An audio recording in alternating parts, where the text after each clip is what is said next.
ଆଉ ଶୁଣିବାକୁ ମିଳୁନି ଆକାଶବାଣୀ କଟକ କେନ୍ଦ୍ରରୁ କି ଦୂରଦର୍ଶନ ଓଡ଼ିଆ ଚ୍ୟାନେଲରୁ, ରମା ଏଠାକୁ ଆସ, ମୋ ମୁଣ୍ଡ ଉପରେ ହାତ ଦେଇ କୁହ, ଏ ଗାଁ ଛାଡ଼ି କୁଆଡ଼େ ଯିବନି, ଯଦି ଯିବ ସ୍ୱାସ୍ଥ୍ୟ କେନ୍ଦ୍ରକୁ ହିଁ ଯିବ। ଏହା ଥିଲା କୁଷ୍ଠ ରୋଗ ସମ୍ପର୍କୀୟ ବା ଲେପ୍ରୋସି ସମ୍ପର୍କୀୟ ଏକ ସଚେତନତା। କାହିଁ କେଉଁ କାଳରୁ ସଚେତନ କରାଯାଉଥିଲେ ବି ମଧ୍ୟ ଏବେ ବି ଚିହ୍ନଟ ହେଉଛନ୍ତି ବହୁ ସଂଖ୍ୟକ ଲେପ୍ରୋସି ପେସେଣ୍ଟ। ସେଥିମଧ୍ୟରୁ ଅନେକ ବିକଳାଙ୍ଗ ଅବସ୍ଥାରେ ମଧ୍ୟ।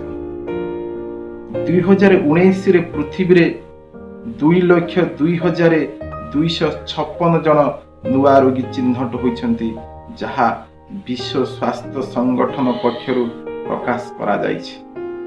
ଏଥିମଧ୍ୟରୁ 10,816 ଜଣ ବିକଳାଙ୍ଗ।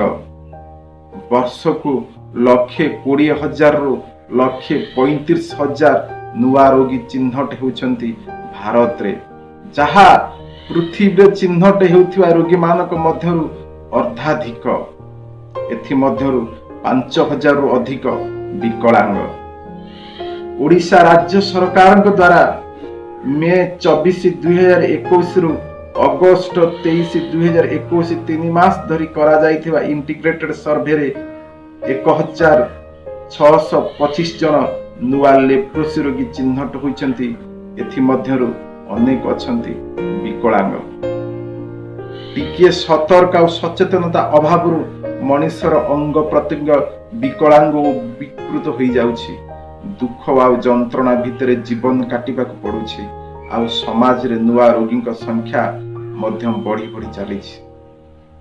ଆସନ୍ତୁ ଆମେ ସମସ୍ତେ ମିଳିମିଶି ଏହାକୁ ରୋକିବା। ତେଣୁ କୁଷ୍ଠ ରୋଗ ସମ୍ପର୍କରେ କିଛି ଜାଣିବା। କୁଷ୍ଠ ରୋଗ କାହାକୁ କୁହନ୍ତି?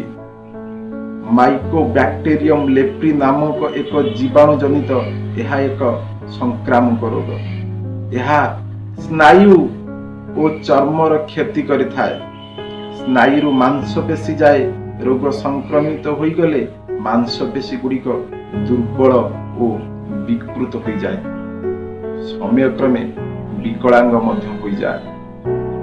ଏବଂ ଜଣେ ବିକଳାଙ୍ଗ କିପରି ଜୀବନ ନିର୍ବାହ କରିବ, କିପରି ବଞ୍ଚିବ, ତାହା ହିଁ ସେ କେବଳ ଜାଣିଥାଏ। ସେହି କଷ୍ଟ ହିଁ ସେ କେବଳ ଜାଣିଥାଏ। କୁଷ୍ଠ ରୋଗ କିପରି ବ୍ୟାପେ? ଜଣେ ଚିକିତ୍ସିତ ହୋଇନଥିବା କୁଷ୍ଠ ରୋଗୀର କାଶ ଓ ଛିଙ୍କରେ ଜୀବାଣୁ ବାୟୁମଣ୍ଡଳକୁ ଆସେ ଓ ସୁସ୍ଥ ଲୋକର ପ୍ରଶ୍ୱାସ ଦ୍ୱାରା ଶରୀର ଭିତରକୁ ପ୍ରବେଶ କରେ। ପ୍ରାୟ 100 ଜଣ ଲୋକ ଏ ଜୀବାଣୁ ଦ୍ୱାରା ସଂକ୍ରମିତ ହୋଇଥିଲେ ହେଁ ସେଥିମଧ୍ୟରୁ କେବଳ 2 ଜଣଙ୍କୁ କୁଷ୍ଠ ରୋଗ ହୋଇଥାଏ। ସାଧାରଣତଃ ରୋଗର ଲକ୍ଷଣ ପ୍ରକାଶ ପାଇବା ପାଇଁ 1 ବର୍ଷରୁ 5 ବର୍ଷ ଲାଗିଥାଏ। ବେଳେ ବେଳେ ଏହା 20 ବର୍ଷରୁ ଅଧିକ ସମୟ ବି ଲାଗିଥାଏ। ସାଧାରଣତଃ ଏହି ରୋଗରେ ରୋଗୀର ମୃତ୍ୟୁ ହୋଇନଥାଏ, କିନ୍ତୁ ରୋଗର କଷ୍ଟରେ ବା ରୋଗୀ କଷ୍ଟ ଭୋଗି ଭୋଗି ମୃତ୍ୟୁ ହୋଇଥାଏ। ଆସନ୍ତୁ ଜାଣିବା ଏହି ରୋଗର ଲକ୍ଷଣ କ'ଣ। ସାଧାରଣତଃ ଚର୍ମ ତୁଳନାରେ ହାଲକା ରଙ୍ଗର ଲାଲ, ତମ୍ବାଳିଆ, ମୋଟାଳିଆ, ଚକଚକ କରୁଥିବା ଏକ ବା ଏକାଧିକ ଛଉ ହୋଇଥିବ, ଯାହାକୁ ଛୁଇଁଲେ ଜାଣି ହେଉନଥିବ। ଚର୍ମରେ ଗୁଲି ଗୁଲି ଆକାର ବାହାରିଥିବ। କାନର ଧାର ମୋଟା ହୋଇଥିବ କିମ୍ବା କାନର ଧାରରେ ଗୁଲି ଗୁଲି ବାହାରିଥିବ। ଆଖି ପତା ବନ୍ଦ ହେଉନଥିବ ଓ ଭ୍ରୁଲତାରୁ ବାଳ ଝଡ଼ି ପଡୁଥିବ। ହାତ, ପାପୁଲି, ପାଦରେ ଦରଜ ବିହୀନ ଘା ହୋଇଥିବ। ଆଙ୍ଗୁଳି ବଙ୍କା ହୋଇଯାଇଥିବ।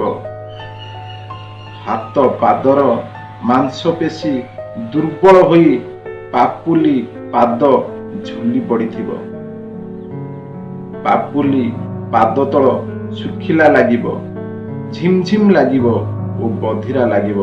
ସ୍ପର୍ଶ ଶକ୍ତି ନଥିବ, କୌଣସି ଜିନିଷ ଧରିବା, ଉଠାଇବା, ଚାଲିବାରେ ଅସୁବିଧା ହେଉଥିବ, ଥଣ୍ଡା ଗରମ କିଛି ଅନୁଭବ କରି ହେଉନଥିବ, କହୁଣି, ହାତ, ବେକ ପାଖର ସ୍ନାୟୁ ମୋଟା ହୋଇଯାଇଥିବ, ଦରଜ ହେବା ବା ଝିମଝିମ ମଧ୍ୟ ହେଉଥିବ, ନାଙ୍କର ହାଡ଼ ମିଳାଇ ଯାଇ ନାଙ୍କ ଦବି ଯାଇଥିବ। ଏଥିମଧ୍ୟରୁ କୌଣସି ଲକ୍ଷଣ ଆପଣଙ୍କ ଠାରେ, ଆପଣଙ୍କ ପରିବାରରେ, ସାଙ୍ଗ ସାଥିରେ, ବନ୍ଧୁ ବାନ୍ଧବରେ, ସାହି ପଡ଼ିଶାରେ ବା କୌଣସି ବ୍ୟକ୍ତିଙ୍କ ଠାରେ ଦେଖାଯିବା ମାତ୍ରେ କୁଣ୍ଠାବୋଧ ନ କରି ନିକଟସ୍ଥ ଆଶା ସ୍ୱାସ୍ଥ୍ୟକର୍ମୀ ପୁରୁଷ, ମହିଳା କିମ୍ବା ସ୍ୱାସ୍ଥ୍ୟ କେନ୍ଦ୍ରରେ ପରାମର୍ଶ କରନ୍ତୁ କିମ୍ବା ପରାମର୍ଶ କରିବା ପାଇଁ ଉପଦେଶ ଦିଅନ୍ତୁ ଏବଂ ଡାକ୍ତରଙ୍କ ଦ୍ୱାରା ପରୀକ୍ଷିତ ହେବାକୁ ପ୍ରୋତ୍ସାହିତ କରନ୍ତୁ। ଆଉ କେତେକ କଥା ଆମର କୁଷ୍ଠ ରୋଗ ବିଷୟରେ ଜାଣି ରଖିବା ନିହାତି ଦରକାର। ପୁରୁଷ, ମହିଳା, ଯୁବ, ବୃଦ୍ଧା, ଧନୀ, ଗରିବ କେହି ବି କୁଷ୍ଠ ରୋଗରେ ପୀଡ଼ିତ ହୋଇଥାନ୍ତି। କୁଷ୍ଠ ରୋଗର ଚିକିତ୍ସା MDD ଔଷଧ ଦ୍ୱାରା ହୋଇଥାଏ। କୁଷ୍ଠ ରୋଗର ଚିକିତ୍ସା ରୋଗ ବଢ଼ିବାକୁ ଦେଇନଥାଏ। କୁଷ୍ଠ ରୋଗର ଚିକିତ୍ସା ସବୁ ସରକାରୀ ସ୍ୱାସ୍ଥ୍ୟ କେନ୍ଦ୍ର ଓ ଚିକିତ୍ସାଳୟରେ ମାଗଣାରେ ଉପଲବ୍ଧ। ରୋଗର ଶୀଘ୍ର ନିର୍ଣ୍ଣୟ ଓ ଚିକିତ୍ସା ବିକଳାଙ୍ଗତାରୁ ରକ୍ଷା କରିଥାଏ।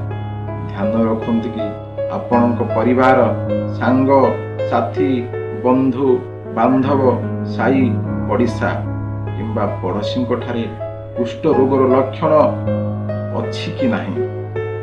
ଯଦି ଆପଣଙ୍କୁ କୌଣସି ବ୍ୟକ୍ତିର ଚର୍ମରେ ଛଉ ବା କୁଷ୍ଠ ରୋଗର ଲକ୍ଷଣ ଦେଖା ଦେଇଥାଏ, ତେବେ ଡାକ୍ତରଙ୍କ ଦ୍ୱାରା ପରୀକ୍ଷିତ କରିବାକୁ ପ୍ରୋତ୍ସାହିତ କରନ୍ତୁ। ଯଦି ଆପଣଙ୍କ ଶରୀରରେ କୁଷ୍ଠ ରୋଗର କୌଣସି ସଂକେତ ବା ଲକ୍ଷଣ ଅଛି, ତେବେ ଆଶା ଦିଦିଙ୍କୁ ଜଣାନ୍ତୁ ଏବଂ ପରୀକ୍ଷିତ କରାଇବାକୁ ନିକଟସ୍ଥ ସ୍ୱାସ୍ଥ୍ୟ କେନ୍ଦ୍ର ଅଥବା ସରକାରୀ ଡାକ୍ତରଖାନାକୁ ଯାଆନ୍ତୁ। କୁଷ୍ଠ ରୋଗର ଚିକିତ୍ସା ସମ୍ଭବପର। ସଠିକ୍ ସମୟରେ କୁଷ୍ଠ ରୋଗର ଚିକିତ୍ସା ବିକଳାଙ୍ଗ ଠାରୁ ରକ୍ଷା କରିଥାଏ। ତାହେଲେ ଆସନ୍ତୁ ଆମେ ସମସ୍ତେ ମିଳିମିଶିକରି କୁଷ୍ଠ ରୋଗର ସମୂଳ ନାଶ କରିବା ଏବଂ ଏକ ସୁସ୍ଥ ସମାଜ ଗଠନ କରିବା। ଏହା ହିଁ ଆମ ସମସ୍ତଙ୍କର ଲକ୍ଷ୍ୟ ହେଉ, ଏହା ହିଁ ଆମ ସମସ୍ତଙ୍କର ଉଦ୍ଦେଶ୍ୟ ହେଉ, ଏହା ହିଁ ଜଣେ ସଚେତନ ନାଗରିକ ହିସାବରେ ଆମମାନଙ୍କର କର୍ତ୍ତବ୍ୟ ହେଉ। ତାହେଲେ ଏଇଭଳି ନୂଆ ନୂଆ ସ୍ୱାସ୍ଥ୍ୟ ସମ୍ବନ୍ଧୀୟ ସଚେତନତା ଭିଡ଼ିଓ ଦେଖିବା ପାଇଁ ଆପଣ ସବସ୍କ୍ରାଇବ୍ କରନ୍ତୁ ମୋ channel master Rilu. Like, share ଏବଂ କମେଣ୍ଟ କରନ୍ତୁ। ଆପଣଙ୍କ ମୂଲ୍ୟବାନ କମେଣ୍ଟ ଅପେକ୍ଷାରେ